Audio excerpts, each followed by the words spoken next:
Dengarkan kata-kata saya. Saya bukan ustadz.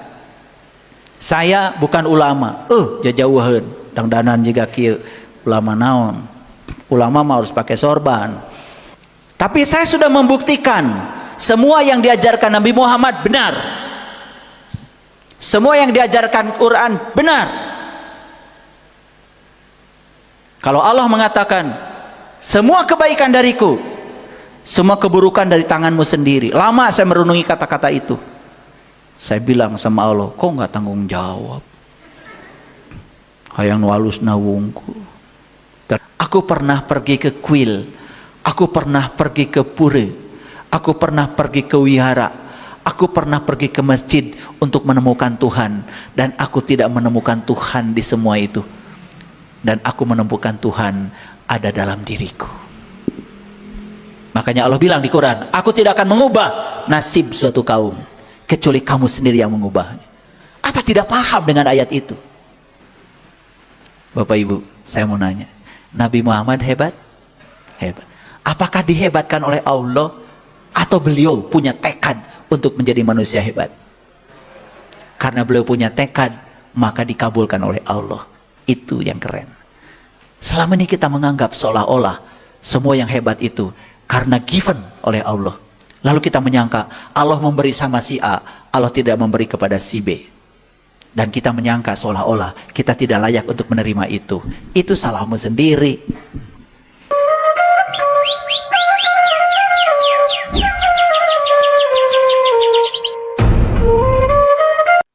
Nah, dari Yordan itu dekat Bapak Ibu. Kalau mau ke Masjid Al-Aqsa, ya, tinggal jalan darat, itu lewat pintu belakang bisa nyampe di Yerusalem itu. Ya, dah, nanti aja pergi ke sana. Nggak perlu saya cerita. Kenapa saya mencantumkan kelahiran? Kenapa saya mencantumkan kapan beliau itu mencapai pendidikan tertinggi? Ini penting. Karena ternyata segala sesuatu yang hebat itu hasil ketekunan yang panjang. Jangan mengira Bapak Ibu ya, saya menjadi seperti yang hari ini, saya tidak simsalabim.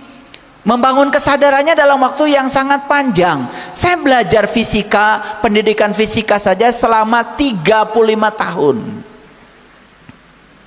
Itu tiap hari belajarnya.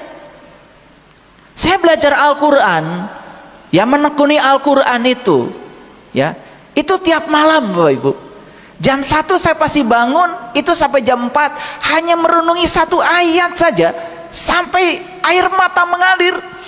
Kalau saya menemukan jawaban dari kebingungan saya, luar biasa bahagianya Bapak Ibu. Mohon maaf, seperti kata Rumi, aku pernah pergi ke kuil, aku pernah pergi ke pura, aku pernah pergi ke wihara, aku pernah pergi ke masjid untuk menemukan Tuhan, dan aku tidak menemukan Tuhan di semua itu. Dan aku menemukan Tuhan ada dalam diriku. Nah, apa yang mau saya sampaikan? Nah, hasil penelitian dari 3 ilmuwan kimia tadi itu apa? Beliau itu mengembangkan yang disebut dengan kerangka logam organik. Itu sebuah alat Bapak Ibu. Alat ini disebut konstruksi molekuler dengan ruang yang sangat luas, sehingga memungkinkan gas dan zat kimia lain bisa mengalir lewat alat itu.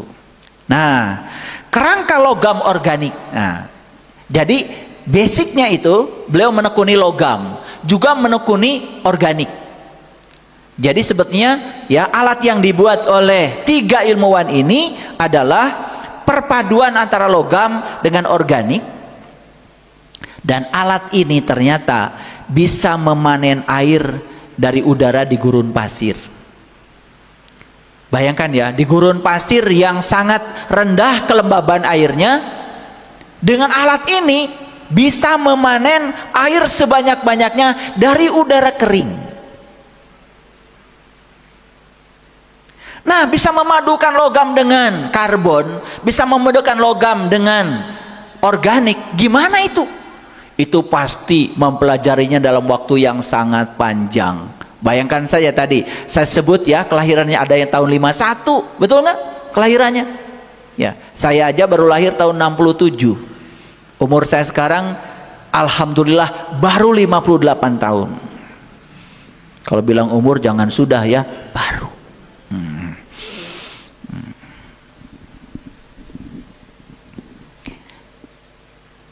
Ini hasil penelitian berguna nggak Bapak Ibu buat manusia? Menyelamatkan manusia nggak? Menyelamatkan kehidupan nggak? Kira-kira masuk nggak penelitian ini dalam kategori Nabi Muhammad sebaik-baiknya manusia yang berguna bagi manusia lain? Berguna bagi manusia lain, masuk nggak dalam kategori itu? Masih berbicara keyakinan?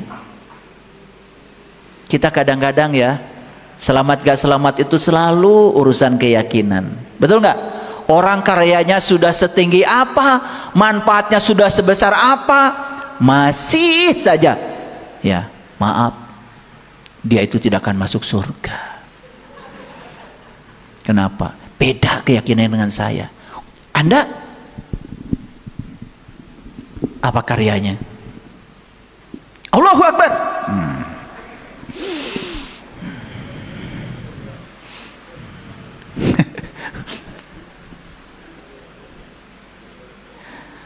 Bukan sekedar bisa menangkap air dari udara di gurun pasir Bapak Ibu. Kita mah beruntung ya di tropis, air curcor. Tekawadan. Saya jalan kemarin tuh dari Ciwidey sampai ke Karangpotong.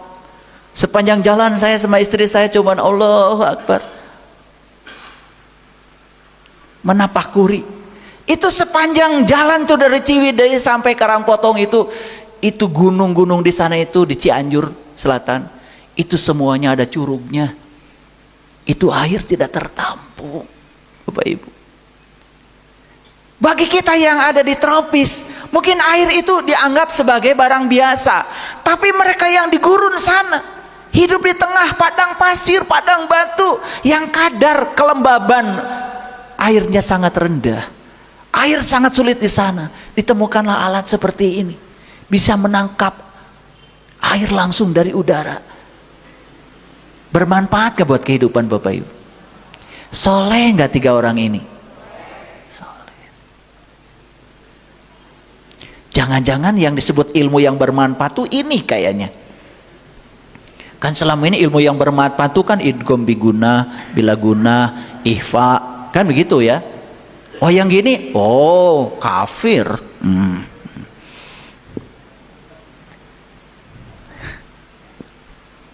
Udah naik pesawat buatan Amerika, pergi umroh, rasanya kamu aja yang paling hebat karena bisa umroh naik pesawat. Lupa ngasih Al-Fatihah sama orang yang menciptakan pesawat. Begitu nggak Bapak Ibu? Dasar. Karena kita tertutup oleh apa? Ya, oleh subjektivitas kita sendiri. Kita jadi tidak bisa jujur mengakui orang lain.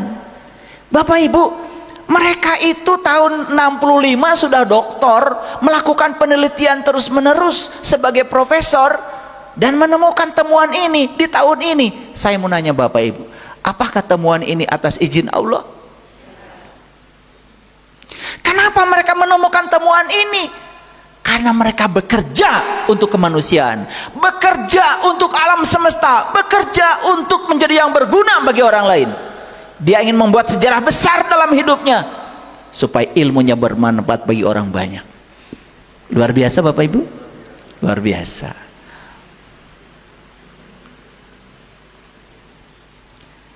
Alat ini bisa menangkap karbon dioksida, bisa menyimpan gas beracun, bahkan bisa mengkatalisis semua reaksi kimia.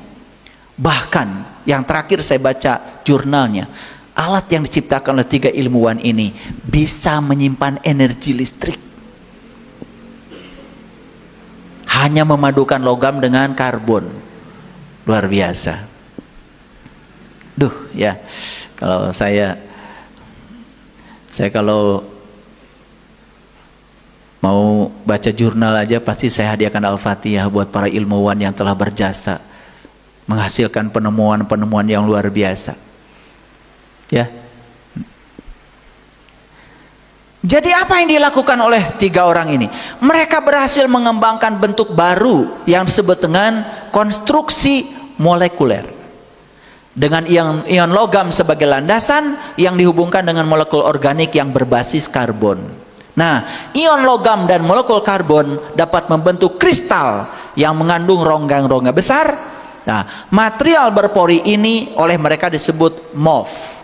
MOF itu singkatan dalam bahasa Inggris Metal Organic Frameworks. Jadi dengan memadukan itu, dia bisa menciptakan alat yang bisa menangkap karbon dioksida, menangkap udara sehingga diubah menjadi air. Luar biasa. Nah, dengan memvariasikan blok penyusun yang digunakan dalam MOF, ahli kimia dapat menangkap dan menyimpan zat-zat tertentu. MOF juga dapat berfungsi untuk menghadirkan reaksi kimia atau menghantarkan listrik. Bapak Ibu, ini kabel ya. Ada arus listrik nggak di sini? Sekarang saya tanya, apa sih arus listrik?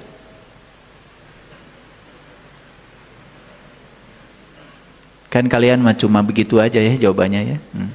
Ada arus listrik nggak di sini? Ada. Buktinya apa? Buktinya laptop saya masih hidup gitu aja. Itu aja? Pernah nggak berpikir sebetulnya arus listrik itu apa? Saya tanya mahasiswa fisika, arus listrik apa? Oh, muatan-muatan listrik yang bergerak, Pak. Yes. Saya nanya, muatan listriknya apa? Bergeraknya bagaimana?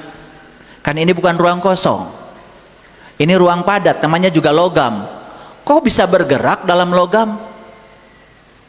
Nah, mulai pusing kan? Ya? Itu. Kenapa untuk menggerakkan ini harus ada beda potensial? Yang tegangnya 220 volt. Kenapa harus ada kutub positif dan kutub negatif? Kenapa? Kenapa harus ada medan listrik di sini? Mulai pertanyaan masuk, makin dalam pertanyaan, makin bingung. Bayangkan Bapak Ibu, ilmuwan itu selalu menjawab semua pertanyaan yang ditanyakan oleh pikirannya. Makanya semakin kaya dengan pertanyaan, semakin kaya dengan jawaban. Bayangkan kita ya, bertanya saja nggak pernah. Betul nggak? Ya, no penting mah asal hurung, we lampu di imah, mayar listrik. Betul nggak? Itulah bedanya antara orang yang menekuni dengan yang tidak menekuni. Makanya ya, akuilah kalau ada orang yang ahli di bidang tertentu, jangan disalahkan. Ahli. Yang suka menyalahkan tuh biasanya yang nggak ahli, yang belajarnya setengah-setengah, betul nggak? Belajar matematika enggak, fisika enggak, nyalahin.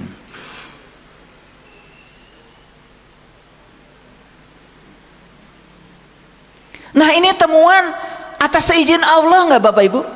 Yes. Sebetulnya ini temuan sudah ada nggak di semesta? Sudah ada, hanya menunggu diizinkan temuan ini. Sekarang saya mau nanya, kenapa yang dipakai oleh Allah untuk mengungkap rahasia ini? 1, Pak Kitagawa, 2, Pak Robson, 3, Pak Yagi. Bukan Kang Dadang, bukan Kang Asep, bukan Teh Ai. Kang Asep biasanya dengan Ai ya. Bisa nggak? Ini kelihatan saya bercanda, tapi bisa nggak menjawab? Kenapa bukan yang lain? Kok yang 3 ini?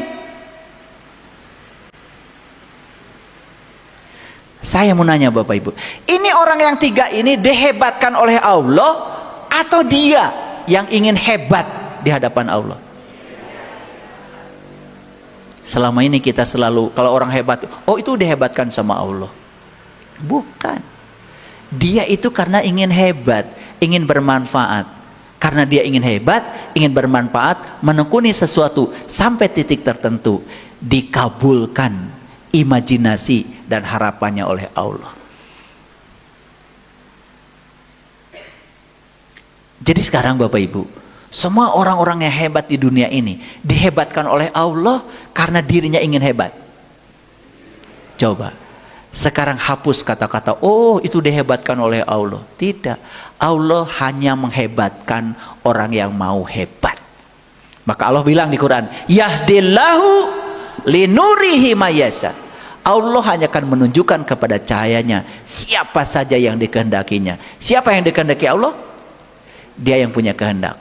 Yang tidak punya kehendak selamat tinggal, ditinggalkan oleh semesta. Makanya Allah bilang di Quran, aku tidak akan mengubah nasib suatu kaum kecuali kamu sendiri yang mengubahnya. Apa tidak paham dengan ayat itu? Bapak Ibu, saya mau nanya, Nabi Muhammad hebat? Hebat. Apakah dihebatkan oleh Allah atau beliau punya tekad untuk menjadi manusia hebat? Karena beliau punya tekad, maka dikabulkan oleh Allah.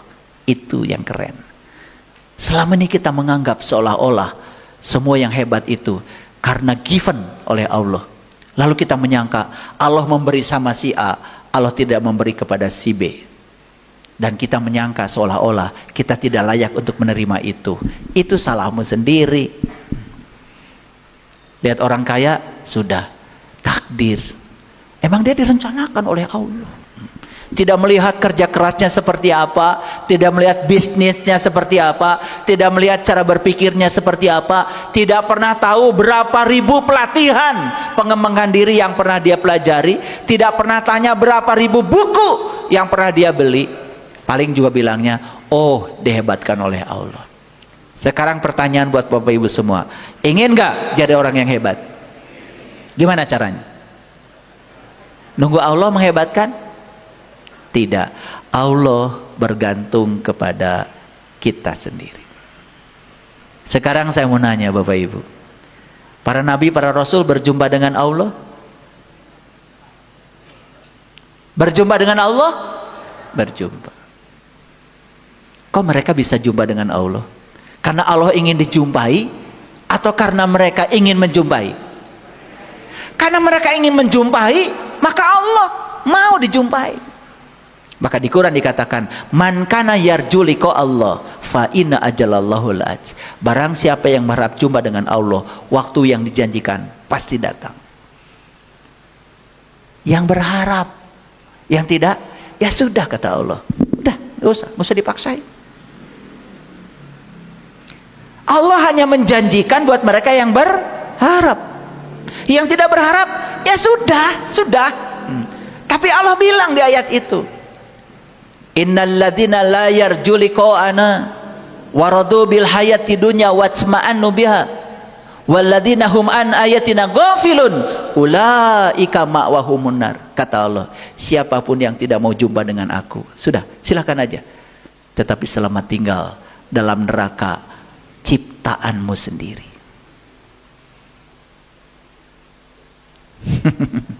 Quran ya. Pernah baca ayat itu? Pernah dengar tapi? Pernah barusan ya? Barusan. Bingung saya tuh kalian kemana aja selama ini. Nah, saya masuk dulu pemenang hadiah Nobel bidang fisika. Ini sudah saya sampaikan di kesempatan yang lalu selewat. Ada John Clark. Lahir tahun 42. Bayangkan Bapak Ibu. Lahir tahun 42. Berapa usia John Clark hari ini? Liur ngitung nu kitu oge. Berapa tahun? 83. Di usia 83 beliau menemukan temuan yang luar biasa. Menekuni fisika kuantum sejak dari SMA. S1, S2, S3. Setelah itu jadi profesor, terus melakukan penelitian. Nah, profesor itu ada dua kelompok. Ada profesor yang melakukan penelitian untuk kemanusiaan seperti ini. Ada profesor melakukan penelitian untuk naik pangkat.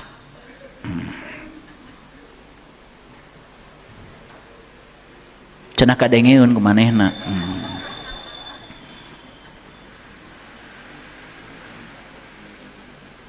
Gak peduli bermanfaat tiga penelitiannya, yang penting naik pangkat. Pangkat aja selalu.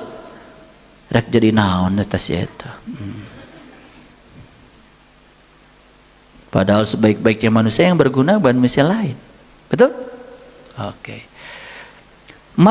Michel Devoret itu lahirnya tahun 53 di Paris. Bayangkan ya, dia dari tahun 53. John Martin lahir tahun 58. Mereka ini sudah senior semua ya, luar biasa. Apa yang ditekuni oleh tiga orang ini? Yang ditekuni oleh orang ini adalah fisika kuantum. Dan sekarang kita ini sudah menikmati hasil fisika kuantum ini. Kita sekarang menikmati apa yang disebut dengan fiber optik. Kita bisa menerima ya, bisa menerima video sepanjang apapun dalam waktu yang singkat. Kejadian dimanapun bisa direkam, dikirim dalam waktu yang singkat. Bayangkan, dulu orang mengirim data harus pakai yang namanya kabel listrik. Sekarang mengirim data pakai fiber optik. Kenapa? Itu lompatan dari listrik ke optik itu luar biasa. Karena kalau listrik banyak hambatan listriknya, sehingga banyak energi yang loss di tengah jalan. Sekarang dengan fiber optik tidak ada loss energi, semua terkirim dengan sempurna. Makanya sekarang video, gambar, file semua dapat dikirim dalam, sehingga kita sekarang menikmati semua produk-produk penemuan dari orang-orang hebat itu. Luar biasa.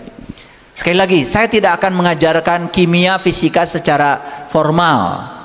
Tidak. Saya ingin melihat dari sisi spiritualitas. Semangatnya. Bapak Ibu, apa temuannya dari tiga peneliti yang dapat hadiah Nobel Fisika?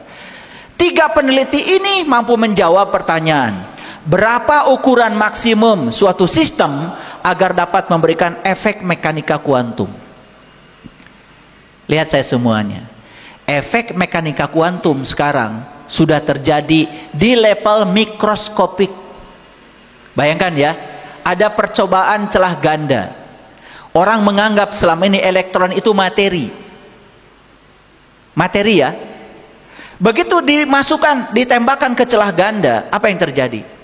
Si elektron materi itu ternyata tidak melewati salah satu celah, tapi dia ada di tempat yang sama, di waktu yang sama. Bayangkan, jadi ada materi berada di tempat yang berbeda di waktu yang sama. Itu namanya percobaan celah ganda.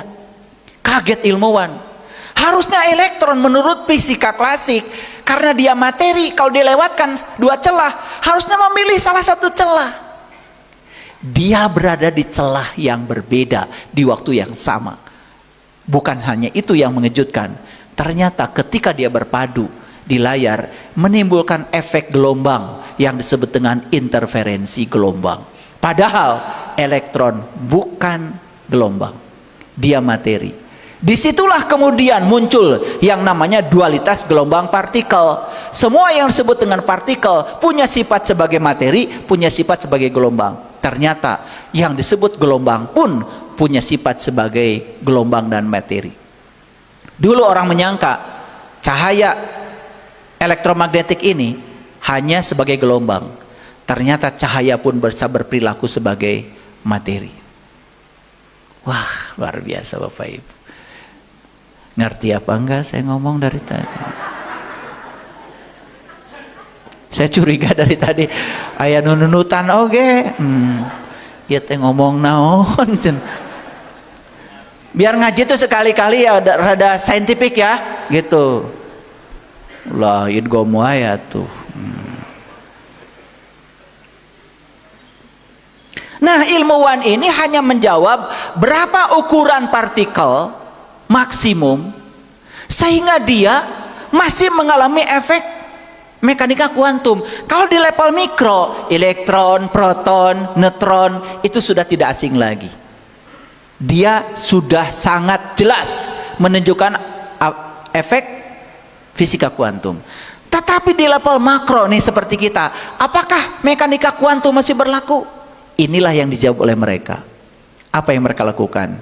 Mereka melakukan eksperimen dengan rangkaian listrik, dan pada eksperimen tersebut mereka mendemonstrasikan terowongan mekanika kuantum dengan tingkat energi sistem yang cukup besar di level makroskopik.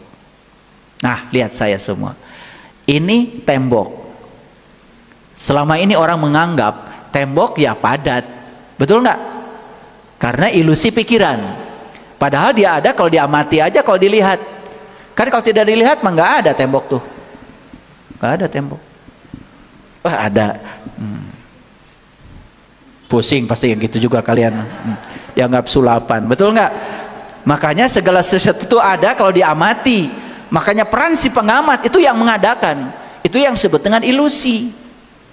Makanya semua yang bersifat materi ini tidak benar-benar ada. Itu hanya ilusi pikiran. Karena sejatinya semua adalah ruang kosong. Wal awalu wal akhiru wad dohiru wal batin. Quran sudah bicara itu sejak 1500 tahun yang lalu. Keren gak Quran? Tapi sekarang wad dohiru wal batin baru bisa dibuktikan dengan fisika kuantum di tahun 2025. Jadi harusnya orang Islam berterima kasih tuh sama pemenang hadiah Nobel. Kafir. Saya bingung yang kafir siapa? Betul nggak? Selalu kafir itu beda agama. Padahal yang tertutup kita sendiri. Tertutup pikirannya.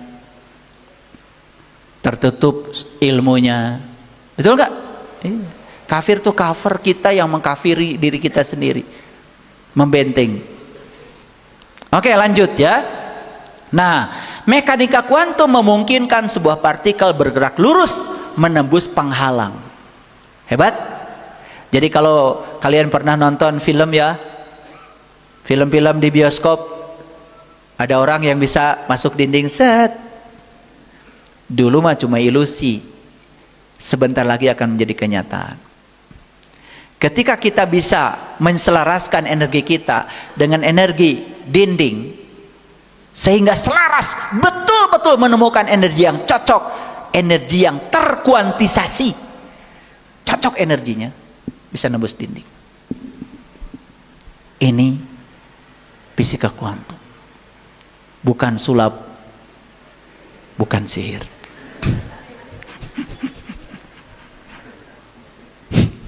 Luar biasa ya. Nah, ini akan merubah dunia enggak? Merubah. Selama ini otak kita, kalau saya menabrak dinding, saya akan memantul. Kenapa memantul? Sebetulnya karena apa? Di situ ada elektron, di sini ada elektron. Sekumpulan elektron di dinding dengan sekumpulan elektron di diri saya, tolak menolak, itu yang disebut dengan memantul. Kenapa? Karena belum cocok, belum resonansi energinya. Ketika saya memiliki energi yang pas, maka saya bisa menembus dinding. Formula fisikanya sudah ditemukan. Jadi sekarang efek mekanika kuantum berlaku dalam dimensi makroskopik. Wah, luar biasa. Itu yang disebut dengan efek tunneling. Ya, tunneling itu bahasa Inggris, bahasa Indonesianya adalah terowongan. Pada dasarnya sebuah benda akan memantul jika dilemparkan kepada penghalang atau tembok. Namun dengan tingkat energi tertentu, nah itu yang disebut dengan terkuantisasi energinya. Ternyata sebuah benda bisa menembus penghalang atau tembok. Formulanya sudah ditemukan di tahun 2025. Bayangkan ya. Apa yang akan terjadi ke depan? Revolusi industri besar-besaran. Bahkan HP kita yang ini Android sebentar lagi akan menghilang. Kita akan memasuki teknologi baru. Siapa yang menemukan teknologi itu? Mereka yang tekun menyaksikan semua rahasia alam semesta. Sekarang saya mau nanya Bapak Ibu, di alam semesta ada hukum-hukum alam? Tadi sudah jelas ya. Bukankah alam semesta ini adalah manifestasi dari dirinya sendiri? Jadi hukum alam itu hukum alam semesta atau hukum Allah? Hukum alam semesta atau hukum Allah? Hukum Allah.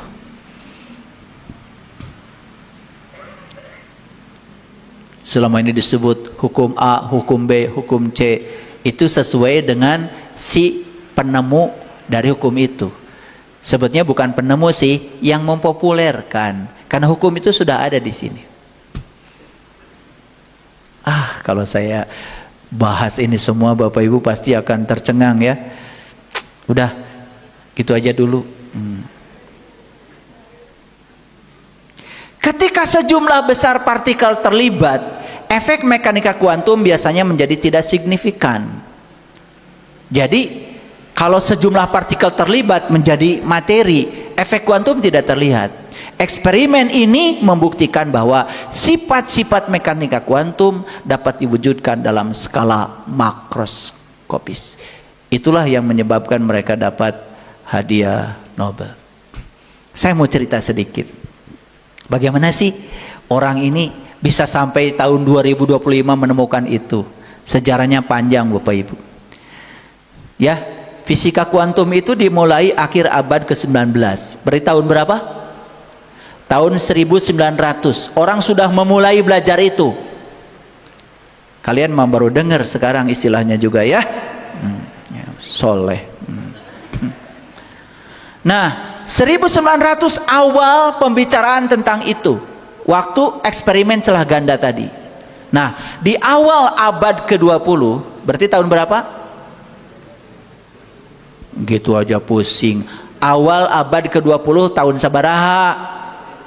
Tahun 2000. Nah, tahun 2000 ya, baru disadari bahwa fisika klasik yang diagung-agungkan oleh Newton ternyata gagal menjelaskan fenomena yang mikro, yaitu atom.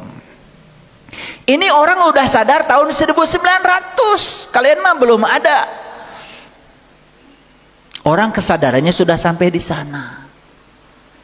Ini sudah hidup tahun 2025. Can sadar keneh wae. Teuing naon anu dibaca. Ya. Makanya sekali-kali Bapak Ibu kalau lihat media sosial itu atau mengakses yang rada bermutu sedikit. Ya. Ya. Iya.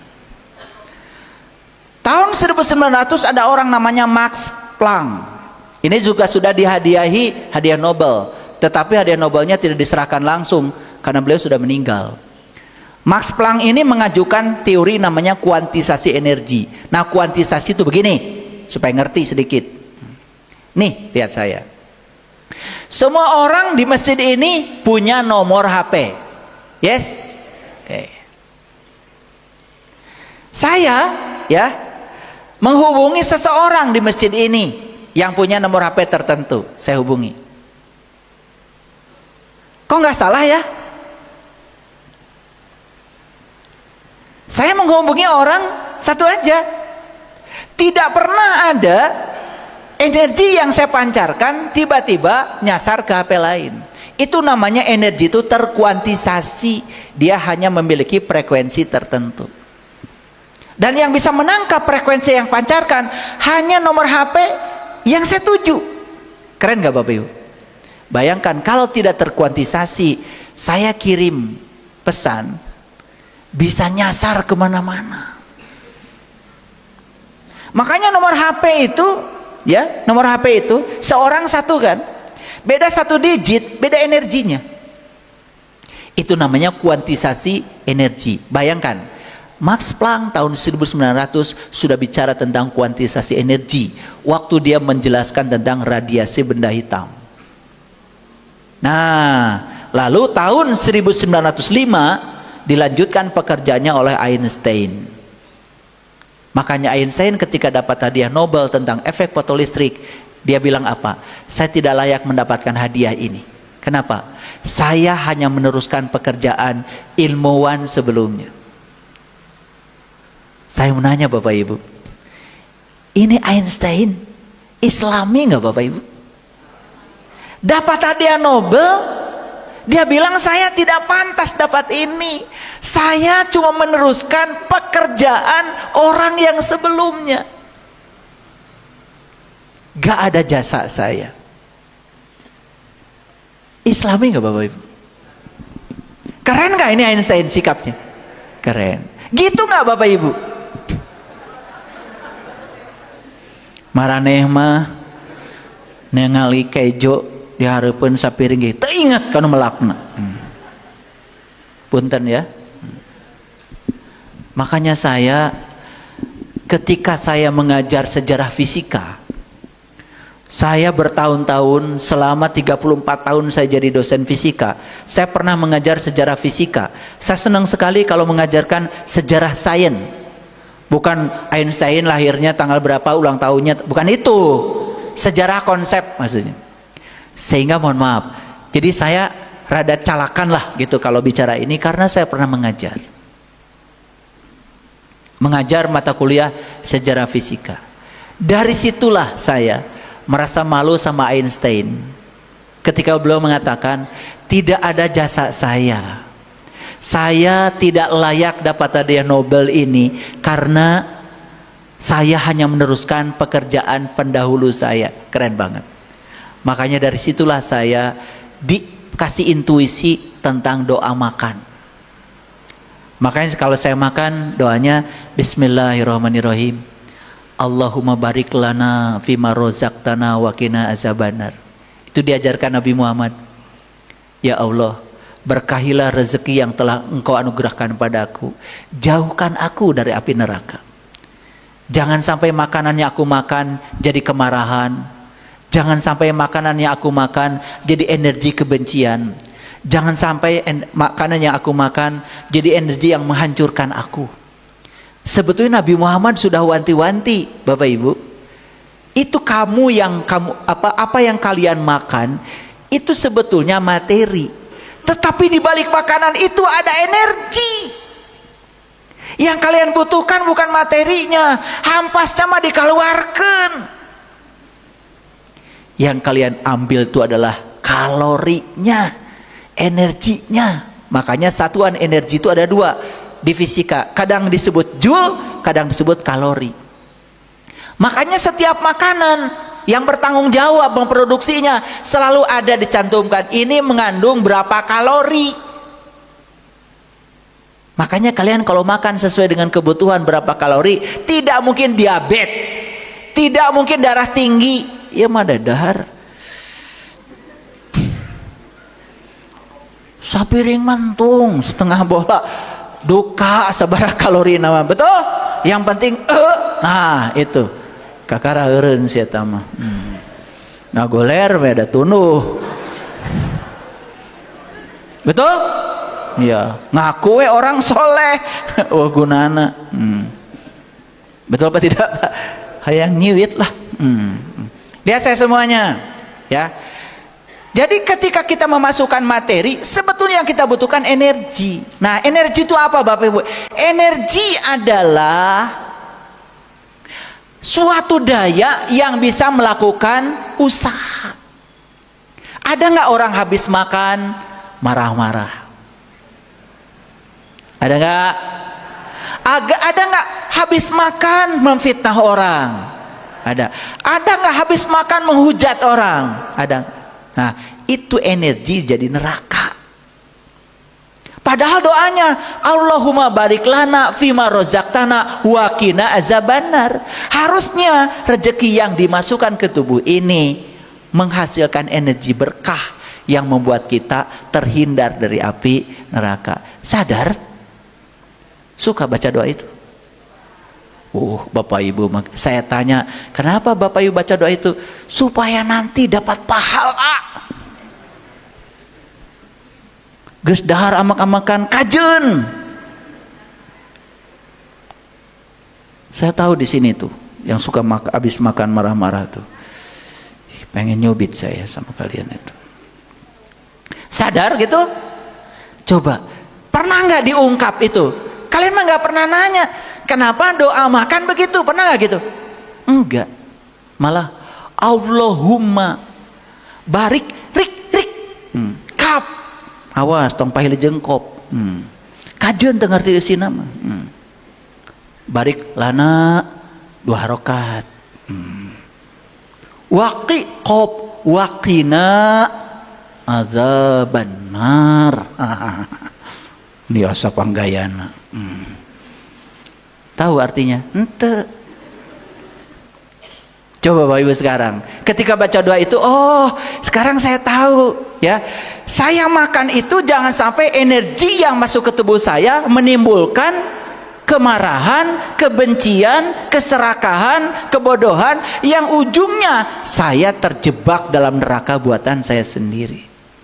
Gimana caranya? Cari rezekinya yang halal. Jangan merampok yang bukan hakmu. Bapak Ibu, rek maca doa eta sabarakali rek dahar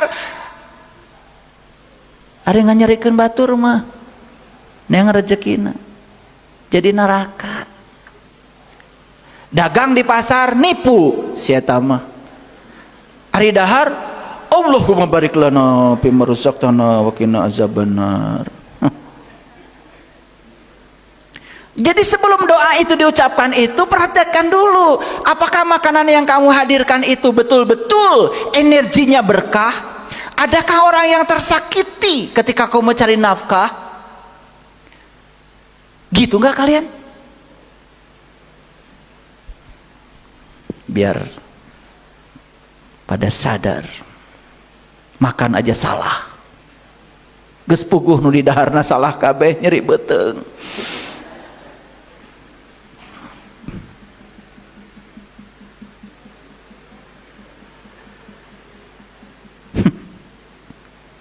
Makanya kalau saya ditambah setelah baca doa itu, saya tambah, ya Allah, berkahilah semua rezeki yang telah Engkau anugerahkan kepadaku, manunggalkan rezeki dengan tubuhku sehat, kuat, sempurna. Untuk semua orang yang telah berjasa menghadirkan makanan ini, saya doakan, saya yakin mereka sejahtera lahir dan batin. Saya tidak tahu siapa yang menghadirkan nasi satu piring di depan saya ini. Siapa yang nanamnya saya nggak tahu ya Allah. Siapa yang ngasih pupuknya saya nggak tahu ya Allah. Saya tidak tahu harus berbalas pada siapa atas kebaikan ini. Tapi saya berjanji setelah saya menyantap makanan ini, saya akan melakukan kebaikan pada siapapun. Saya tambah lagi, untuk seluruh daya sambung semesta, tanah, air, api, udara, dan ruang kosong yang mengikat semuanya. Terima kasih, terima kasih, terima kasih. Dan saya juga tidak lupa, bila ada leluhur-leluhur saya di sekitar sini, saya mohon izin saya mensantap siang. Al-Fatihah. Saya ingat pada yang nanam, saya ingat juga sama yang ada di sekitar sini, yang tidak berwujud karena mereka ada. Saya hormati keberadaannya. Kalau saya makan krecek tempe, saya pisahkan satu pisin. Sebelum saya makan, saya pisahkan dulu. Ini kesenangan ibu saya sama ayah saya. Fil barokati umul Quran. Al-Fatihah. Tidak dimakan sama ibu sama bapak, tidak. Setelah selesai saya hadiahkan Al-Fatihah, saya tersambung sama ayah sama ibu saya. Biasanya malam saya suka mimpi ketemu beliau. Dan beliau berterima kasih kalau saya masih ingat kepada jasa-jasanya. Kecil tapi itu luar biasa. Setelah itu ya ambil lagi tempenya saya makan. Pernah nggak begitu Bapak Ibu? Bid'ah.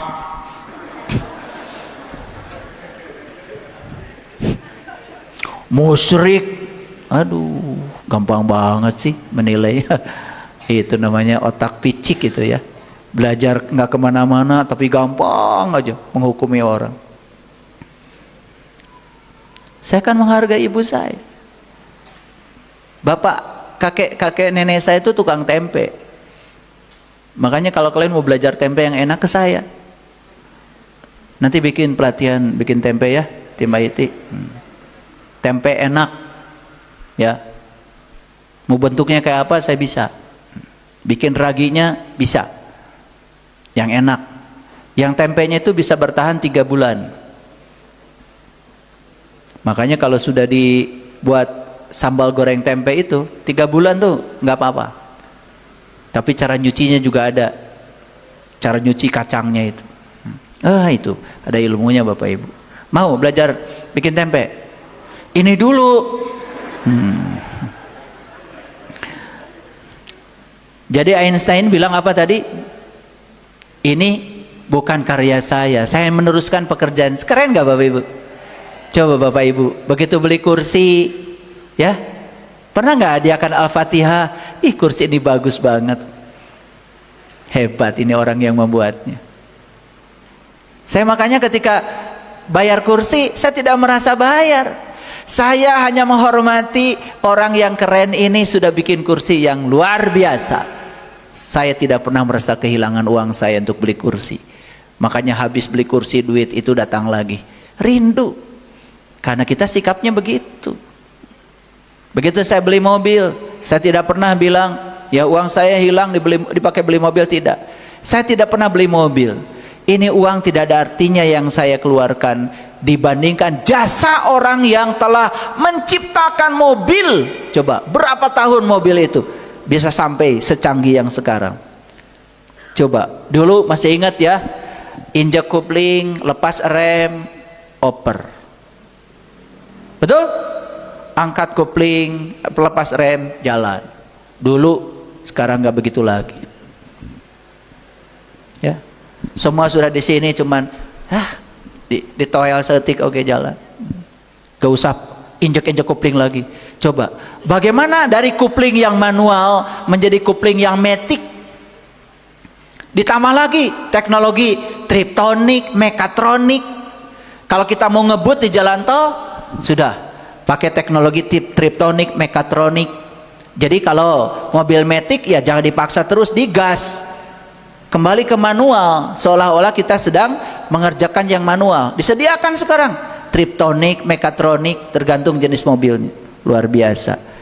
Makanya kalau saya pakai mobil sepanjang jalan saya perhatikan, hebat ya orang kepikir bikin mobil senyaman ini. Al-Fatihah. Bapak Ibu sekarang, mulai sekarang ya, kalau beli sesuatu jangan merasa beli. Saya menghormati orang yang telah menciptakan ini. Saya menghargai mereka. Perhatikan saya, uangmu tidak akan berkurang. Sebentar pergi, sebentar datang lagi. Percaya sama saya. Ini harusnya bayar ini. Dibocorin, padahal saya dapat ilmunya bertahun-tahun. Nggak apa-apa, gratis. Biar hidupmu menakjubkan ya. Ingat ya, beberapa waktu yang akan datang lagi ada yang menakjubkan lagi ya. Saya sudah siapkan mobil, saya siapkan rumah. Tenang ya, baca dulu bukunya ya. Hidup itu menakjubkan Bapak Ibu. Nah sekarang terasa nggak oleh Bapak Ibu dari hari ini? Oh ternyata saya itu tanpa batas. Betul nggak? Karena ada daya semesta yang ada dalam diri saya. Tahun 1913 ada orang namanya Niels Bohr. Dia yang telah membuat model atom. Nah terjadi perdebatan tuh antara Einstein dengan Niels Bohr. Tentang apa? Tentang kuantisasi energi, tentang frekuensi. Saat itu kesadaran Einstein juga belum sampai di sana. Makanya puncaknya itu Bapak Ibu, ada ahli fisika namanya Nikola Tesla. Dia mengatakan, jika kamu ingin memahami semesta, pandanglah semesta dari sisi energi, vibrasi dan frekuensi. Ternyata sekarang David Hawking, Joe Dispenza membuat terobosan-terobosan baru. Ternyata emosi pun energi, pikiran pun energi, perasaan energi. Makanya sekarang banyak orang yang mengatakan Allah tidak mengabulkan apa yang kamu inginkan, tapi Allah mengabulkan apa yang kamu yakini. Karena yang diyakini itu memancar sebagai energi. Wah luar biasa. Nah kalau tahu rahasia ini keren Bapak Ibu. Mau punya rumah berapa? Acungkan tangan, mau rumah berapa? Harusnya langsung dari tadi, udah terlambat. Makanya nggak punya, jadi kontraktor terus. Lalu muncullah ahli fisika namanya Heisenberg, Erwin Schrödinger, itu tahun 25. Ya, puncaknya tahun 27 ada ahli fisika namanya Heisenberg membuat ilmu yang namanya ketidakpastian Heisenberg. Bapak Ibu perhatikan dari sini. Saya tidak akan menjelaskan rumusnya, takut Bapak Ibu mencret, pusing. Tetapi prinsip spiritualnya dari sini apa? Heisenberg mengatakan begini, kita tidak mungkin bisa mengukur secara pasti posisi partikel sekaligus dengan kecepatan di waktu yang sama. Artinya apa? Ketika kita memfokuskan pada akurasi dari posisi, maka kita kehilangan kesempatan untuk mengendalikan kecepatan. Jadi artinya apa Bapak Ibu? Artinya alam semesta ini berisi ketidakpastian. Jadi ketidakpastian namanya kemungkinan. Jadi alam semesta isinya adalah berbagai kemungkinan. Makanya jangan suka bilang itu tidak mungkin. Alam semesta saja isinya adalah berbagai kemungkinan. Lihat saya semuanya. Kita selama ini percaya hanya ada satu kemungkinan. Contoh, ya. Kalau saya punya uang, saya pasti punya beras. Hanya satu kemungkinan. Jadi beras akan ada kalau punya uang. Makanya kamu cari uang terus untuk beli beras. Padahal ada kemungkinan lain. Punya uang gak punya uang, beras pasti ada.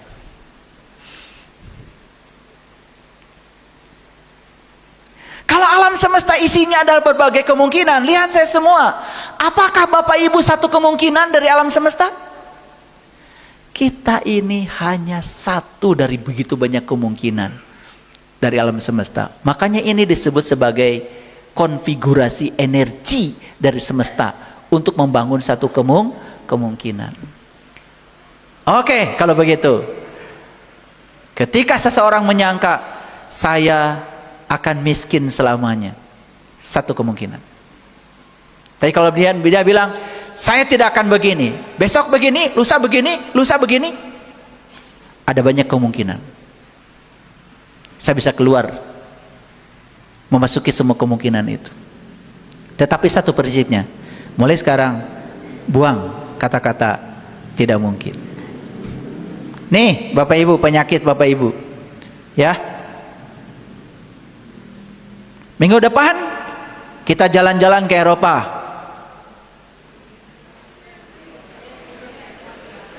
Minggu depan kita jalan-jalan ke Eropa. Siapa yang mau ikut? Yang bilang saya mau ikut, dia sedang memunculkan kemungkinan. Tapi yang bilang uang dari mana? Ini otak kita ini sudah terpola seperti itu. Seolah-olah ya tidak ada kemungkinan lain. Padahal ketidakmungkinan itu diciptakan oleh kita sendiri. Yuk sekarang, Heisenberg tahun 27 mengatakan prinsip ketidakpastian. Apa artinya? Begitu banyak kemungkinan. Keren gak Bapak Ibu? Makanya belajar fisika. Jadi alam semesta ini isinya adalah berbagai macam kemungkinan. Ya, saya pasti haji, saya pasti umroh, saya pasti jalan-jalan ke Eropa, saya pasti bisa berfoto di Menara Eiffel. Tapi begitu abdi mendamung sakit, takdir da aloge maparin artos namung sakti Allah. Aduh luar biasa ya. Rusak gak Bapak Ibu pikiran kita selama ini? Ditambah lagi belajar ilmu keyakinan, belajar ilmu agama pun tidak mendukung. Betul nggak? Bukan ilmu kesadaran, ilmu dogma, ilmu doktrin. Betul nggak? Ya, mun geus kitu teh, kitu. Padahal alam semesta ini sendiri sekarang sedang mengembang. Waktu adalah ruang yang bergerak. Dan perubahan di alam semesta itu adalah sebuah kepastian. Perubahan adalah hukum alam. Bayangkan mereka yang tidak mau berubah. Ilmunya masih ilmu yang lama, diulang-ulang. Keyakinan-keyakinan yang lama, paradigma yang lama. Tidak mungkin kita mendapatkan hal baru dengan cara berpikir yang lama. Silakan Bapak Ibu.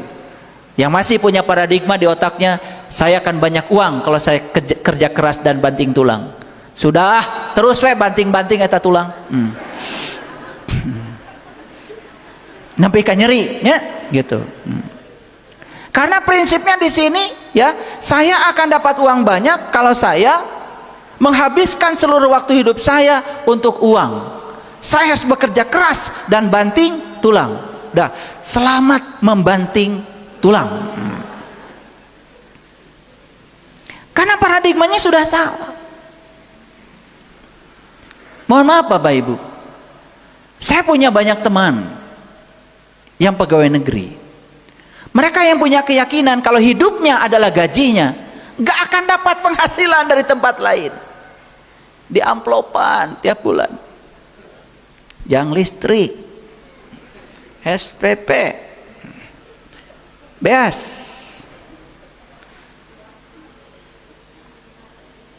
pedak, pasti etawe seribu haji. Numpat lima bodas we, jika ondel-ondel.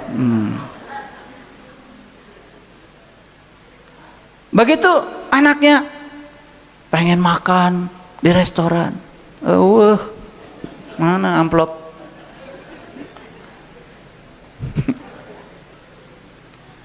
Karena sudah dikunci, betul nggak? Bagaimana kita bisa mengalami wayarzuqu min haitsu la yahtasib ketika kita hanya berpikir satu kemungkinan? Karena apa? Hidup saya adalah gaji saya. Bahkan begitu takutnya jadi PNS. Apapun yang diperintahkan atasan walaupun salah, ikut aja. Di mana Allah? Dia hidup bukan untuk Allah, untuk Tuhan. Dia bekerja semata-mata untuk uang. Dia lupa dia dicipta untuk menjadi kepanjangan tangan Allah, menyampaikan cinta kasih Allah. Dia kunci dengan itu. Banyak yang kayak gitu Bapak Ibu. Tapi mereka yang bekerja, kenapa saya jadi PNS? Saya yakin saya jadi PNS kan direncanakan oleh Allah. Karena Allah ingin menggunakan saya sebagai kepanjangan tangannya untuk menyampaikan cinta kasih Allah. Gak usah pikirkan gaji, setiap tanggal 1 pasti datang. Betul? Dan luar biasa apa? Membuka kemungkinan lain. Karena dia tahu alam semesta isinya adalah probabilistik, bukan deterministik. Dulu fisika klasik mengajarkan deterministik. Sekarang fisika kuantum sudah membuka mata kita. Semua kemungkinan bisa terjadi. Kembali kepada Pak Kalu tadi. Dia tinggal di kampung, kerja cuma ke kebun, ke rumah, ke kebun, ke rumah. Waktu itu saya suntik otaknya dengan kata-kata saya. Dari jarak jauh nyuntiknya. Kamu pasti jalan-jalan. Kamu pasti naik pesawat. Dan pengalaman pertama naik pesawat. Saya bilang, enak kan naik pesawat? Ternyata enak, pengen lagi. Betul nggak? Nah, jadi Bapak Ibu sekarang, ini penting saya sampaikan. Yuk kita bongkar semua deterministik masa lalu. Seolah-olah kita hidup di satu realitas yang tidak mungkin berubah. Yuk kita bongkar. Alam semesta ini isinya adalah energi. Energi meliputi Bapak Ibu, meliputi alam semesta. Ini medan kuantum tanpa batas.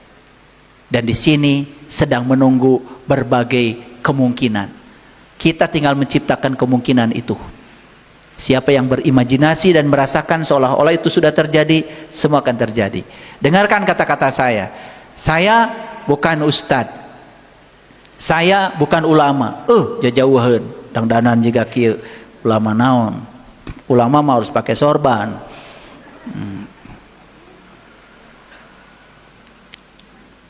Tapi saya sudah membuktikan semua yang diajarkan Nabi Muhammad benar. Semua yang diajarkan Quran benar. Kalau Allah mengatakan semua kebaikan dariku, semua keburukan dari tanganmu sendiri. Lama saya merenungi kata-kata itu. Saya bilang sama Allah, kok nggak tanggung jawab? Hayang walus nawungku. Ternyata saya baru sadar, sifat alam semesta itu adalah bersih, berkelimpahan, membahagiakan. Semua cuma ketutup aja oleh penghalang-penghalangnya. Dan kita yang menciptakan penghalang itu. Rezeki tanpa batas dihalangi oleh pikiran kita yang membatasi. Kita berpikir tidak mungkin.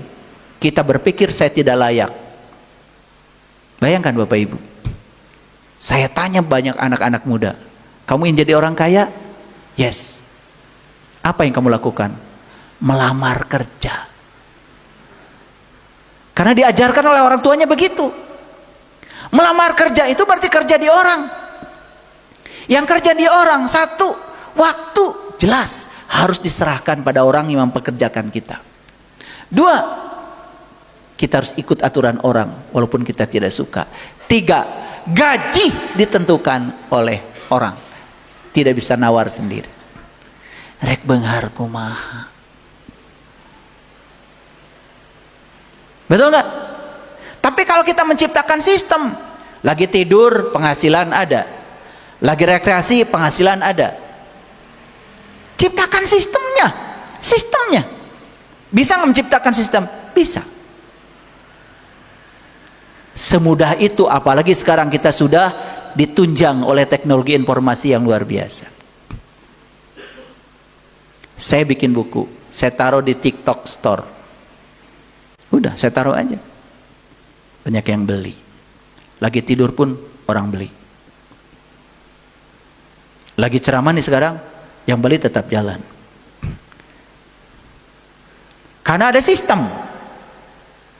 Makanya kita harus ikut bersama sistem. Jangan terus-menerus ya menggunakan patron lama yang tidak menunjang. Misalnya gaptek, gak mau belajar teknologi, ya sudah. Orang yang dagang bubur gak mau pakai Gojek, hanya menunggu orang yang datang. Ti isuk nempi ka sore, teu seep. Tapi dia yang mau kerjasama dengan Gojek, jam 5 sudah banyak antrian, orang nggak datang, tapi yang beli banyak, tidak kelihatan uangnya, sudah masuk di rekening. Dalam waktu singkat bubur habis. Kenapa? Karena banyak orang yang beli di rumah. Teknologi. Apalagi sebentar lagi hasil temuan dari para kimiawan, fisikawan, pemenang hadiah Nobel ini sudah terimplementasi dalam bentuk industri terapan. Teknologi akan berubah dengan dasar. Bapak Ibu, tadi saya menjelaskan sedikit tentang sejarah fisika. Coba perhatikan, ilmu pengetahuan itu berantai, terus menerus mengalami inovasi. Betul? Bayangkan, ilmu kita tidak berubah dari dulu. Bahkan kita lebih belajar ke masa lalu, bukan belajar ke masa depan. Ngerti maksud saya? Terus bergerak ke masa lalu, asik dengan masa lalu, bukan bergerak ke masa depan. Apalagi menggunakan kata-kata atas nama agama, atas nama ini, atas nama itu. Kita jadi dicengkram oleh paradigma masa lalu kita. Apa yang terjadi? Sulit kita untuk keluar dari lingkaran itu. Saya masih ingat Bapak Ibu, dulu ya, waktu saya mau melanjutkan sekolah, ternyata universitas di mana saya lamar itu tidak mengakui sepenuhnya gelar kesarjanaan saya, karena dianggap tidak memenuhi standar. Dan saya harus ikut matrikulasi selama 1 tahun. Yang namanya kuliah itu luar biasa itu. Dari jam 6 pagi sampai jam 6 sore setiap hari. Pulang ke rumah tugas. Hanya matrikulasi. Untuk disetarakan aja supaya saya bisa sekolah di sekolah itu, mengikuti ya strata pendidikan yang lebih tinggi lagi.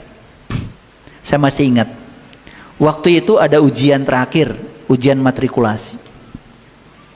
Dosen penguji saya pertanyaannya sangat sederhana. Pertanyaan begini,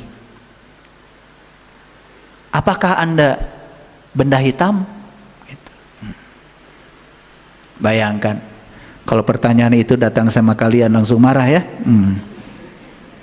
Ya kan? Itu pertanyaan fisika loh, di ruang ujian sidang itu. Apakah Anda benda hitam? Nah, gagabah, sakitu bodas. Itu pertanyaan harus bisa dijawab dengan teorinya Max Planck. Apakah Anda benda hitam? Benda hitam itu ternyata black body. Dalam fisika, black body itu adalah semua benda di alam semesta yang meradiasikan energi disebut black body. Dan saya jawab waktu itu, saya tersusun oleh atom. Dalam atom ada elektron mengelilingi inti. Elektron mengelilingi inti karena terikat oleh gaya elektrostatik. Karena inti positif, elektron negatif. Medan energi yang menggerakkan elektron itu, yang disebut dengan gaya elektrostatik, membuat elektron mendapatkan gaya. Gaya listrik yang bekerja pada elektron bisa mempercepat elektron. Sehingga ketika elektron dipercepat, menurut Maxwell, ahli medan elektromagnetik, maka dia akan meradiasikan gelombang elektromagnetik. 15 menit ujian sidang selesai. Pasti nggak ngerti ya kalian, pasti. Jadi saya menjelaskan bahwa saya adalah benda hitam, black body. Nah, kalau orang awam disebut, apakah Anda benda hitam? Ngahina. Sakitu bodas kieu. Ternyata di setiap ilmu punya vocabnya sendiri. Jadi benda hitam yang dimaksud itu adalah benda yang meradiasikan gelombang. Contoh Bapak Ibu. Bapak Ibu waktu Covid naik pesawat, keluar dari pesawat ada kamera tuh. Kalau Bapak Ibu demam, pasti si kamera itu akan menangkap Bapak Ibu demam. Apa yang terjadi? Pasti ada petugas yang mengejar Bapak Ibu. Dan Bapak Ibu pasti ditarik ke ruang tertentu. Kok bisa ya? Ternyata radiasi yang disampaikan oleh setiap benda bergantung pada temperatur.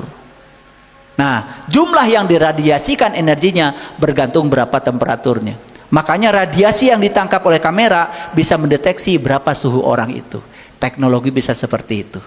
Bayangkan kalau dipakai termometer satu-satu, repot. Belum ketularan COVID. Betul nggak? Dengan teknologi semua bisa diselesaikan. Baik ya, hari ini saya sudah menyampaikan banyak hal. Ternyata Nobel Fisika, Nobel Kimia ini terjadi di kehidupan kita. Berarti kita semua oleh Allah diberi pencerahan lewat kepanjangan tangannya untuk merespon betapa hebatnya cinta kasih Allah. Betul nggak? Ilmu pengetahuan ternyata memudahkan kita untuk hidup. Yuk kita isi sekarang spiritualitas kita. Ya, kita hidup di zaman di mana teknologi begitu luar biasa. Kita belajar sedikit-sedikit dengan sains, teknologi, dan ternyata agama, sains dan spiritualitas itu tidak pernah berantem. Terima kasih. Assalamualaikum warahmatullahi wabarakatuh.